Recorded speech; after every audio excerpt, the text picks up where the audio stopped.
wave when he's looking at you. Hello everybody, welcome back to my channel. Drew here from Lone Fox, and today's video is a compilation of so many fun things because first of all, it's an apartment makeover. It is rental friendly, happened in New York City, and it also was a really cool press project I got to work on. So all around, it was just a beyond exciting project. And I actually filmed the install of this entire video, which is gonna come up after this intro, about 6 months ago. And if you're wondering, Drew, what is this press project you are talking about? Well, it is through a magazine and an online publication called Real Simple. And this year they asked 8 different designers to make over spaces within 2 different condos at this really stunning luxury New York high-rise building that just was built. So it was really cool because we actually were working on the spaces while the building was still in construction. I started mood boarding this space probably like 10 months ago or so, and I knew I wanted to use a lot of pieces from my online store because I have an online shop, lonefox.com, as many of you guys know, where I sell vintage furniture, art, decor, the whole shebang over there, and I just have a bunch of stuff that is currently sitting. You know, it's on my website, it's available for sale, but I just put it on hold to use in my project because I love these pieces. Everything on my site is something I would use in my design, so I decided to go ahead and pull from my little stash of items, and a lot of what you're gonna see actually in today's video is vintage and from my online store. So if you see anything, there is still a bunch of pieces from this makeover that are available. The only thing is that they're not shipping out until November 15th. I'm beyond excited to share this one with you because the space that I worked on in this condo was kind of considered the DIY annex. That was what our apartment was called. And that's because I was paired up with Reserve Home, which is Mallory from Reserve Home, and Valeria from Rebecca and Genevieve. And all 3 of us are very much DIY sort of content creators. We love injecting DIY projects in our makeovers. And I've been a big fan of Mallory and Valeria for so many years. So it was super cool to be able to work in the apartment alongside them. We each had our own space. I filmed as much as I could for you guys, and I really hope that you enjoy this video. And if you're not already, make sure to follow me over on Instagram. It's Lone Fox Home. I'm gonna pop it up right here because this past week we actually celebrated the launch of the Real Simple house in New York City, which was so fun. I got to go out to New York City and be with all the designers. We had a huge party. So make sure you are following me over there so that way you do not miss anything. But let's go ahead and dive on into this apartment makeover. Okay, so here's the space that we're doing. Pretty kitchen. And I think we need an art here. And then we'll do bar stools here. I don't know what here. That could maybe be turned into some sort of DIY element of some sort. Like make that like architectural or something. I don't know, that could be kind of cool. Probably sofa in this nook here. And then some sort of sideboard over here. I think that's really the only sofa. Could even do like that corner sectional that we're getting here, and then like a sideboard. And then rug.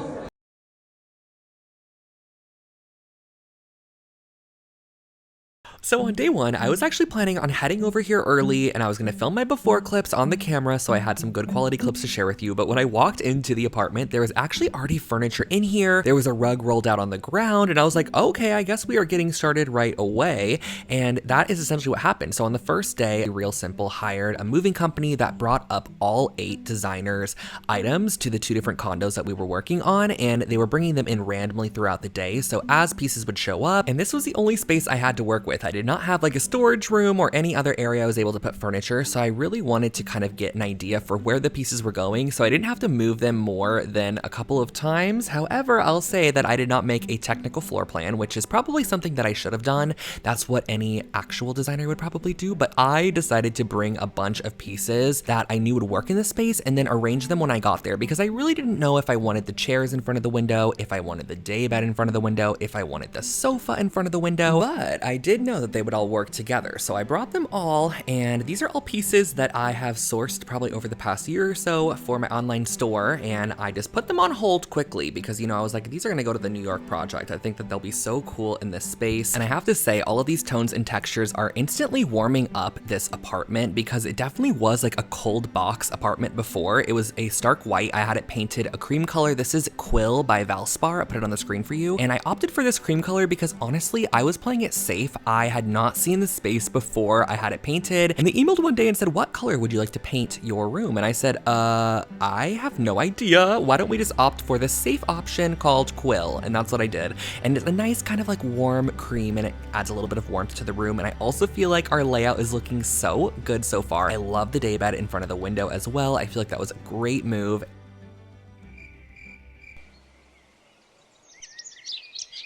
I started off the second day with a DIY project, and this is a tiled pedestal. It's one of my favorite projects that we did in this space, and a lot of people that came to the Real Simple home had no idea this was a DIY. A lot of people were asking me where I purchased it, which I think is a very flattering compliment. I had some plywood cut down at the Brooklyn Home Depot, which I don't know why. I figured New York City didn't even have like a hardware store, but there is everything in New York City, so do not worry. And I basically screwed together all 4 pieces of our plywood to create the sides, and I also had a piece cut down for the top of our column, and I just used 1.5 inch long wood screws to attach all of this together. And you don't have to do anything particular, you just want to make sure it's nice and flush in the end because you are going to be tiling over the top of it. So this is a tile I'm using. It's from Floor & Decor. It's actually a Zalige lookalike, and I think it's called the Chloe tile if I'm not mistaken. Now I opted for this navy color because they only had 3 colors in stock, and I thought the navy would just be a nice colorway. And for the grout lines, I just equally spaced out our tiles and just made the grout line however wide it needed to be.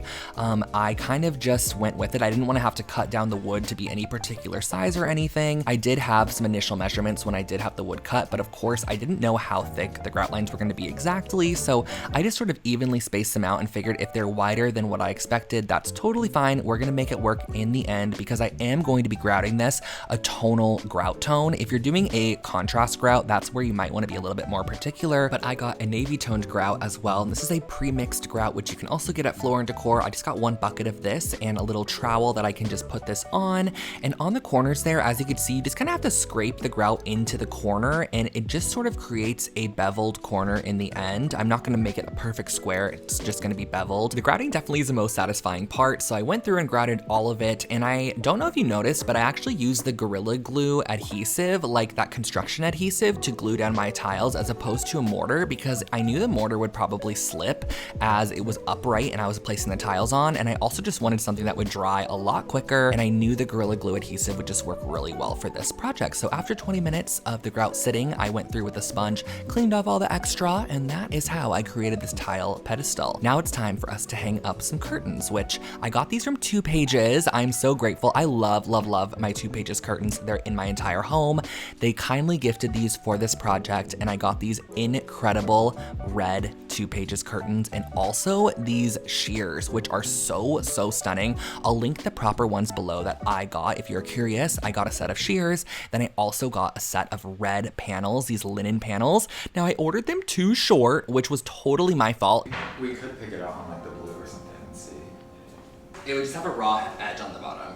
Like a thin, like fringe trim or to that. I'm sure we could find something if we just glue it on. What if we unpick the shears and put the fringe on the red? 4 inches off the ground. Oh no, I mean the colors look they're nice. pretty, right? But oh, you mean like to add like a fringe or something? And I saw yours. I wanted to. It needs to be like a delicate fringe, though, not like something chunky. Yeah. You know? So I was thinking maybe I'll find something to like glue to the lengthen, bottom. yeah, to lengthen it because. But yes, this is definitely my fault, and it actually ended up being like a nice mistake because I love the addition of fringe, and that was another thing a lot of people pointed out at the event, which was super cool because it was a mistake that turned into like a happy mistake, which I love. And here is another DIY that I created. I'm creating a super cool piece of like brutalist inspired wall art using these half round circles and a piece of plywood. Whenever you glue down these half round balls, you want to make sure that there's no excess glue spilling out from the sides because it's not going to stain properly. Here we go. This is a gel stain, so it's going to be a lot thicker, but it's also going to give us a lot more coverage. It'll go on super dark, almost like a paint, and then when we wipe it off, you're going to see the wood grain in the color. The first coat's going to be a little streaky, don't be scared. The second coat is going to even it all out. I actually filmed this project for Real Simple's Instagram page, so that is why I inserted that clip, because I wasn't really filming for my own channel at the same time, but I wanted to share it because it was a super cool project and I love how it turned out. Now over on this wall here, I added the horse sideboard, which is stunning. It's from France, 1940s. This wall art is from Minted, which was one of the sponsors for the Real Simple home, and they gifted this piece of art, which is so great. I love how the girl and just the colors It's so cool, and the girl has binoculars. She's looking out the window. And then the fringe, I finally picked that up. I headed out, we went to lunch, and I picked up some fringe. This was from like a costume apparel store in New York, but it was perfect because it was exactly what I needed, like a thin, delicate fringe. It's just going to enhance the length of the curtain panel and make them appear longer in the end. I also got a cream color, and on the wall opposite the sideboard, I'm actually doing a little gallery wall of like 3D objects, which are actually wallpaper stamps. They're old wallpaper stamps. I created these templates for them out of some scrap paper, and I just taped them up so I can get a good placement for them and kind of test out my orientation before. But if you could imagine, these are wallpaper stamps, which is so cool. They're actually crafted from like the 1800s. This is how wallpaper used to be made, and they would be dipped in ink and then stamped on the paper or the fabric. These are block prints essentially, and I hung them on the wall, and I think they're so cool. They have so much interest to them. The colors are great, the patina is stunning, and the shapes are super abstract to where it doesn't really feel like a gallery wall. It just feels like a collection of objects on the wall, which I really like. And then over in this large window by our curtains, which you can see that fringe there, I added our day bed, which I had this reupholstered in a brown chenille with a rust orange piping on it, which I think is kind of fun and interesting.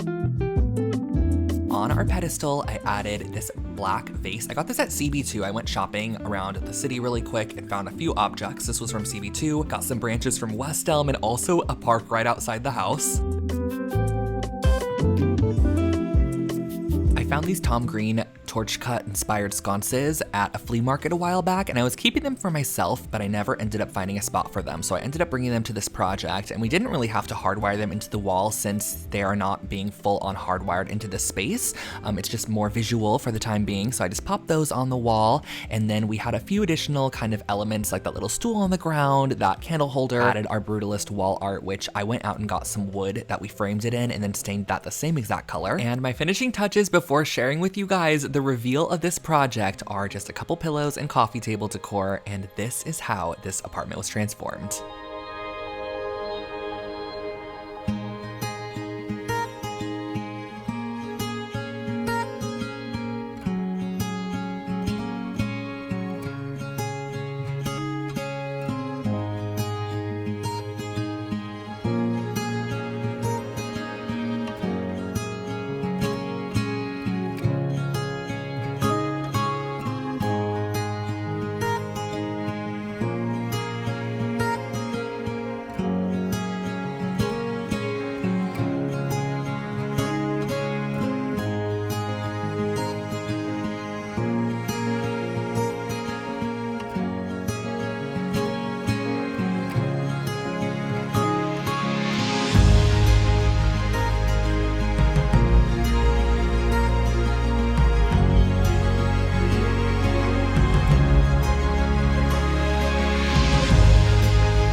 I have to give you guys a tour of the other spaces in my apartment as well. This is Mallory from Reserve Home. Oh my gosh, this is one of her husband's incredible art pieces. He literally is such a talented painter, so beautiful. But Mallory's space, she did such a great job with the size of room she had, because it is a little bit on the smaller side, as you can see, but she packed so much interest into this space. Look how gorgeous the light is, the curtains, and it's like the perfect time to share it with you guys. Sconces, and I love her styling. She is so freaking good at styling. Like, look how stunning this little area is. And also something about this full apartment, I love that Mallory, Valeria, and I were paired up together because we do kind of channel each other's style in a sense. Really made this whole space feel cohesive, and it's just so beautiful. So this is Mallory's, and then let me go ahead and share with you guys Valeria's. There are people in Valeria's room at the moment, but here is her space, which is so warm and cozy. Let me go on 0.5 so you guys can really see. But I love, love, love the wallpaper in here,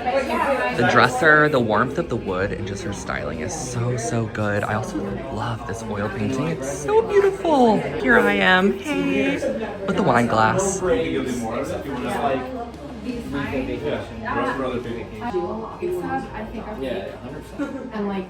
Thank you all so much for watching today's video, and I hope that you enjoyed this one. If you happen to live in a high-rise or just like a white box kind of style apartment, you know, simple wood floors, white walls, I hope this can give you some ideas on how you can inject some of your own personal style into the space. And Winston is now snoring like crazy over here, so I am going to let you guys go. I hope that you enjoyed this video, and if you did, give it a big thumbs up and leave a comment below. Let me know what what your favorite project was in today's video. I want to thank everyone at Real Simple who also helped coordinate and facilitate this project and also invite me to be a part of this project. Just give them a big thank you because this was so much fun. I've never done anything like this before. And check out my Instagram if you want to see pictures, process. There's more DIYs over there as well. So yeah, I'll catch you guys in my next one. Bye!